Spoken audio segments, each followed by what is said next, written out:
लाहौर शहर में चीनी गायब हो गई है। दुकानदारों ने सरकारी कीमत 173 रुपए फी किलो का बोर्ड तो आवेजा कर रखा है, लेकिन दुकानों में चीनी मौजूद नहीं। मजीद तफसीलात जानेंगे डॉन न्यूज के नुमाइंदे अदनान शेख से। अदनान, बताइए क्या सूरत हाल है?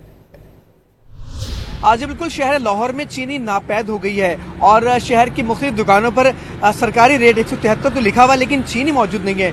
मेरे साथ दुकानदार भी और ग्राहक भी है। पहले दुकानदार से बात करते हैं। ये बताएं कि चीनी आपने लिखा हुआ तो है, रेट दे नहीं रहे आप? अस्सलाम वालेकुम। चीनी हमारे पास ना आज से डेढ़ हफ्ता पहले चीनी मौजूद थी। हमने 190-92 रुपये चीनी खरीदी है और 173 रुपये में जितनी हो सकी है, 1 तोड़ा 2 तोड़े 3 तोड़े 3-4 दिनों में हमने बेच दी। मजिस्ट्रेट आता है, वो हमें 10,000 50,000 चलान करता है और हमें ना FIR काट देता है। अब हम जो जिस डीलर से लेते थे वो डीलर बिल्कुल फ़ोन नहीं उठा रहे। अगर उठाते हैं वो साफ मना करें चीनी नहीं है। किसी रेट में भी हम कहते हैं 200 दे दो, 250 दे दो, 220 दे दो, किसी रेट में भी दे दो। हमारी तो दुकानदारी है, हमारी दुकानदारी खराब हो रही है। बहुत मुश्किल है।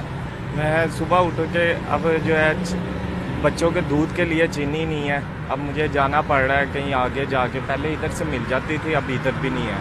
मैं सदर से यहाँ तक आया। तो अपील क्या करेंगे हुकूमत से? हुकूमत से यही अपील है कि कम से कम चीनी का जो ये बुरहान है ये ख़त्म करें और जो है दुकानदार को खुद जो है चीनी कम रेट में दे जाए, ताकि वो भी जो है आगे सही रेट पे बेचे।